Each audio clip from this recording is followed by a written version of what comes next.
எல்லாருக்கும் வணக்கம். இன்றைக்கி பிரம்ம முகூர்த்த பூஜையோடைய 43வது நாள். நேற்று ஷார்ட்ஸ் வீடியோவில் சொல்லியிருந்தேன், இந்த பிரம்ம முகூர்த்த பூஜையை எதை வேண்டி நான் ஸ்டார்ட் பண்ணணும், அந்த ஒரு காரியம் சீக்கிரத்துலேயே நடக்க போகுது அப்படின்றத பற்றியும் சொல்லியிருந்தேன். இன்னொன்று, இந்த பூஜையை ஆரம்பித்த நாள்லேருந்து இப்போ வரையுமே கந்த சஷ்டி கவசமும் அந்த பிரம்ம முகூர்த்த நேரத்தில் தினமுமே படிச்சுட்டு இருந்தேன் அப்படின்றத பற்றி உங்கள்கிட்ட சொல்லியிருந்தேன் இல்லையா. ஒரு 20 நிமிஷம் தாங்க அந்த கந்த சஷ்டி கவசம் நமக்கு படிக்கிறதுக்கு ஆகும். அதை படித்ததனுடைய பலனாக நான் என்ன வேண்டி அதை படிக்க ஆரம்பித்தனோ அதை நடத்தி காமிச்சு எங்கள் வாழ்க்கையில் ஒரு அதிசயத்தை ஏற்படுத்தினார் அந்த முருகப்பெருமான். அதை பற்றியுமே இந்த வீடியோவில் நம்ம பார்க்கலாம். ஃபஸ்ட்டு இந்த பிரம்ம முகூர்த்த பூஜை எதுக்காக நம்ம செய்கிறோம், இந்த பூஜை நம்ம முன்னேற்றத்துக்கு எந்த அளவுக்கு பலனை கொடுக்கும் அப்படின்றத பற்றியும் எனக்கு தெரிஞ்ச ஒரு சில தகவல்களை உங்களோட ஷேர் பண்ணிக்கிறேன். இந்த பிரம்ம முகூர்த்த பூஜையில் நான் ஒரு 4 வேண்டுதல் வச்சுருந்தேன். அந்த 4 வேண்டுதல்லையுமே எனக்கு 2 வேண்டுதல் இந்த பூஜை ஸ்டார்ட் பண்ண ஒரு 10 நாளுக்குள்ளேயே நிறைவேறிடுச்சு.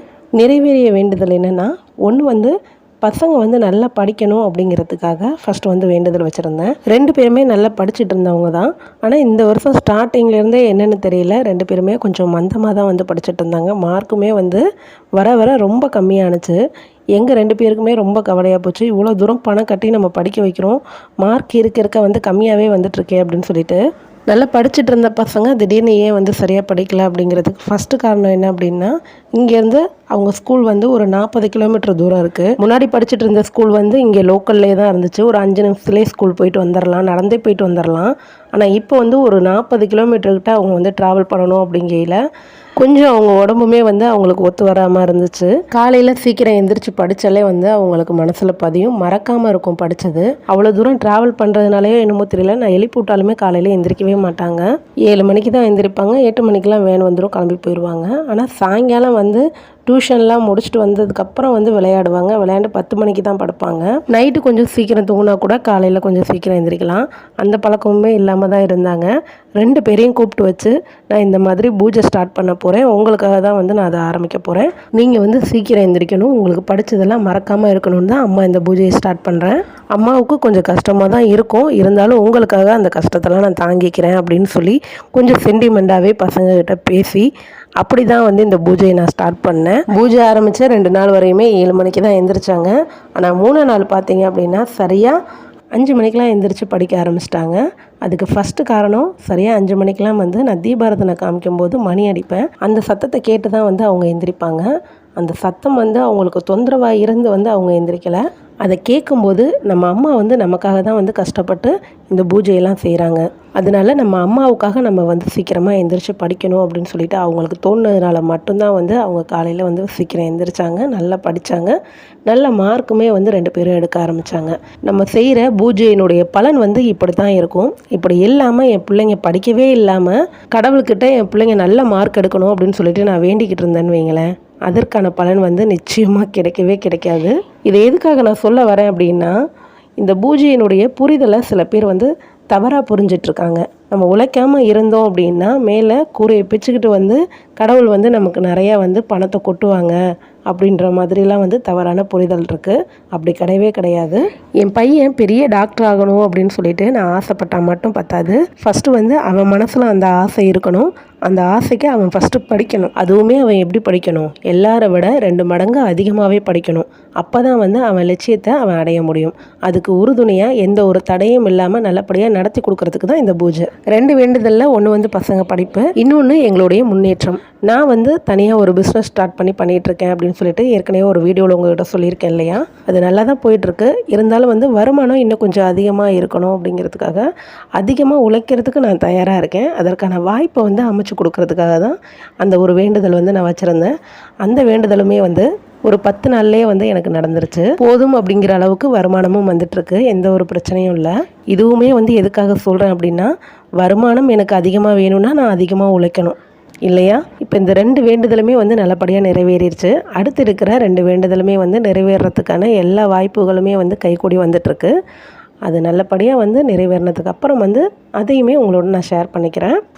அட என்னப்பா ரொம்ப நேரம் இதையே பேசிகிட்டு இருக்கீங்களே, முருகர் ஏதோ அதிசயம் செஞ்சாருன்னு சொன்னீங்களே, அதை ஃபஸ்ட்டு சொல்லுங்கள் அப்படின்னு நீங்கள் எல்லாம் நினைக்கிறது எனக்கு புரியுது. அதை பற்றி தான் நான் சொல்ல போகிறேன். ஸ்க்ரீனில் பார்க்குறீங்களே ஓம்னு போட்டிருக்க வேல், இது எங்களுக்கு தேய்பிறை சஷ்டி திங்கக்கிழமை ராத்திரி ஒரு 8 மணி இருக்குங்க. அன்பளிப்பாக இந்த வேலை வந்து எங்களுக்கு திருச்செந்தூர்லேருந்து வாங்கிட்டு வந்து ஒருத்தவங்க பரிசாக கொடுத்தாங்க. அது மட்டும் இல்லாமல் திருச்செந்தூர்லேருந்து பிரசாதமும் வாங்கிட்டு வந்திருந்தாங்க. இதில் என்ன ஆச்சரியப்படுறதுக்கு இருக்குது அப்படின்னு சொல்லிட்டு நீங்கள் நினைக்கிறது எனக்கு புரியுது. இருக்குது. முருகர்கிட்ட நான் தினமும் வந்து கந்த சஷ்டி கவசம் படிக்கும்போது ஒன்று தான் நான் கேட்பேன். முருகர்கிட்ட இப்படி தான் நம்ம கேட்கணுமே ஃபஸ்ட்டு. முருகா, எனக்கு வேறு எதுவுமே வேண்டாம், நீ தான் வேணும், உன்னுடைய அருள் மட்டும் போதும் முருகா அப்படின்னு சொல்லிட்டு மனம் முருகி வந்து நம்ம முருகரை வேண்டினாலோ இல்லை கந்த சஷ்டி கவசத்தை நம்ம படித்தாலோ நிச்சயமாக அவருடைய அருள் வந்து நமக்கு கிடைக்குங்க. இன்னொரு முக்கியமான விஷயம் என்ன அப்படின்னா, என்னையும் என் கணவரையும் திருச்செந்தூர் போயிட்டு வர சொல்லி ஒரு 3 மாதத்துக்கு முன்னாடி தான் வந்து சொல்லியிருந்தாங்க. எங்களால் போகவே முடியல, முயற்சி செஞ்சுட்டு தான் இருக்கோம். ஆனால் அதுக்குள்ளேயுமே வந்து அந்த திருச்செந்தூர்லேருந்து அவருடைய படம், அவருடைய வேல், அவருடைய பிரசாதம் எல்லாமே வந்து யாரோ ஒருத்தர் மூலியமாக எங்கள் வீடு தேடி வந்திருக்கு அப்படின்னா அவருடைய அருள் இல்லாமலாங்க இதெல்லாம் நடக்குது. இந்த பிரம்ம முகூர்த்த பூஜையில் ஒரு 20 நிமிஷம் மட்டும் முருகனுக்காக ஒதுக்கி இந்த கந்த சஷ்டி கவசத்தை நான் படிச்சுட்டு வந்தேன். என் வாழ்க்கையில் என்னென்ன தேவையோ எல்லாமே வந்து தடையில்லாமல் இப்போ வரையும் நடந்துகிட்ருக்கு. இதுக்கு முன்னாடி பார்த்திங்கன்னா எதை எடுத்தாலும் வந்து தடங்கள் தான். தடங்கள்னு தடங்களை தவிர வேறு எதுவுமே நான் பார்க்கல. ஆனால் இந்த பூஜைக்கு அப்புறம் இந்த கந்த சஷ்டி கவசத்தை நான் படிச்சுட்டு இருக்கிறதுக்கு அப்புறம் வந்து என் வாழ்க்கையில் முன்னேற்ற பாதையை நோக்கி நான் போகிறத நல்லாவே வந்து எங்களால் உணர முடியுது. இது எல்லாமே வந்து என் அப்பன் முருகரால் மட்டும்தான் வந்து நடந்துட்டுருக்கு. அதனால் நம்ம முருகர்கிட்ட இது வேணும் அது வேணும்னு நீங்கள் எதுவுமே வந்து கேட்க வேண்டாம். முருகா, நீ என் கூட இருந்தால் போதும், நீ மட்டும்தான் முருகா எனக்கு வேணும் அப்படின்னு சொல்லிட்டு மனம் முருகி அவரை வேண்டுங்க. கந்த சஷ்டி கவசமுமே வந்து படிச்சுட்டு வாங்க. நம்ம வந்து எதுவுமே கேட்கலைனாலும் நமக்கு என்ன தேவை, அதுவும் எப்போ கிடைச்சா வந்து நமக்கு அது சரியாக அமையும் அப்படிங்கிறது அவருக்கு தெரியும். அதனால எதை பற்றியும் கவலைப்படாமல் முருகா, நீ என் கூட இருந்தால் போதும் அப்படின்னு அதை மட்டுமே அவர்கிட்ட நினச்சி அவரை வணங்குங்க. நல்லதே நடக்கும். முருகர் எப்பேற்பட்ட கடவுள். பிரம்ம முகூர்த்த நேரத்தில் கந்த சஷ்டி கவசம் வந்து படிச்சுக்கிட்டு இருந்ததுனால திருச்செந்தூர்லேருந்து எங்கள் வீடு தேடி வந்து அந்த முருகர் வந்து எங்களுக்காக வந்திருக்காரு அப்படின்னா இதை விட எங்கள் வாழ்க்கையில் வேறு என்னங்க பெருசாக அதிசயம் நடக்க போகுது. மனசுக்கு அவ்வளோ சந்தோஷமாக இருந்துச்சு. வேலும் அந்த திருச்செந்தூர் முருகர் படமும் வந்து எங்கள் வீட்டுக்கு, அதுவும் திங்கக்கிழமை ராத்திரி செவ்வாய்க்கிழமை பிரம்ம முகூர்த்தத்தில் வந்து பூஜை செய்கிற மாதிரி எங்களுக்கு அமைஞ்சது. ரொம்ப சந்தோஷமாக இருக்குது. அதுவும் வேல் வந்த நாள் வந்து தேய்பிறை சஷ்டி, அந்த நாளில் வந்தது இன்னமுமே சந்தோஷமாக இருந்துச்சு. இது எல்லாத்தையுமே வந்து வாங்கி கொடுத்த தங்கம் சகோதரிக்கு என்னுடைய நன்றியை நான் தெரிவிச்சுக்கிறேன். ரொம்ப நன்றி சிஸ்டர். இப்போ இந்த வீடியோ நான் அப்லோட் பண்ணும்போது புதன்கிழமை, நாள் செவ்வாய்க்கிழமை எடுத்த வீடியோ இது. இந்த வீடியோ எடுக்கும்போதுமே வந்து கால பைரவரை காமிச்சிருப்பேன் பாருங்கள். மறுநாள் புதன்கிழமை அன்னைக்கு தேய்பிறை அஷ்டமி. பைரவருக்கு வந்து விசேஷமாக இருக்கும். எல்லா மாதமுமே வந்து நான் போயிட்டு அர்ச்சனை பண்ணிட்டு வந்துடுவேன். ஆனால் என்னன்னு தெரியல, கடந்த 3 மாதமாகவே வந்து என்னால் போக முடியாத சூழல் வந்து ஏற்பட்டுருது. இந்த மாதமும் அதே மாதிரி தான் அமைஞ்சிருமோன்னு பயந்துக்கிட்டே வந்து செவ்வாய்க்கிழமை பூஜையில் நான் வந்து வேண்டிகிட்டு இருந்தேன். நல்லபடியாக வந்து மறுநாள் கோயிலுக்கு போயிட்டு வந்துடணும் அப்படின்னு சொல்லிட்டு. சாயங்காலம் தான் தெரியும் கோயிலுக்கு போவேனா என்ன அப்படிங்கிறத பற்றி. கால பைரவருடைய படம் வந்து பேப்பரில் தான் இருந்துச்சு. அது எப்படின்னா, ஃபஸ்ட் டைமாக வந்து கால பைரவருக்கு நாங்கள் பூஜை செய்ய போகும்போது முதன்னு திருநீரை வந்து இந்த பேப்பரில் கொடுத்துருந்தாங்க. அப்போ ஆன்மீக மலர்னு வரும் இல்லையா, அதில் கால பைரவருடைய படம் இருந்துச்சு. அந்த படம் வந்தது எனக்கு ரொம்ப சென்டிமெண்ட்டாக ஆனதுனால அதை அப்படியே எடுத்துகிட்டு வந்து பூஜை அறையில் வச்சுட்டேன். அதையுமே வந்து பூ போட்டு தினமுமே வந்து வழிபாடு செய்வேன். இவ்வளோ நேரம் வந்து பொறுமையாக வந்து இந்த வீடியோவை பார்த்தா உங்கள் எல்லாருக்குமே வந்து என்னுடைய நன்றியை நான் தெரிவிச்சுக்கிறேன். இந்த பதிவு உங்களுக்கு பயனுள்ளதாக இருந்துச்சு அப்படின்னா உங்களுடைய நண்பர்களுக்குமே வந்து இதை ஷேர் பண்ணி விடுங்க. நன்றி.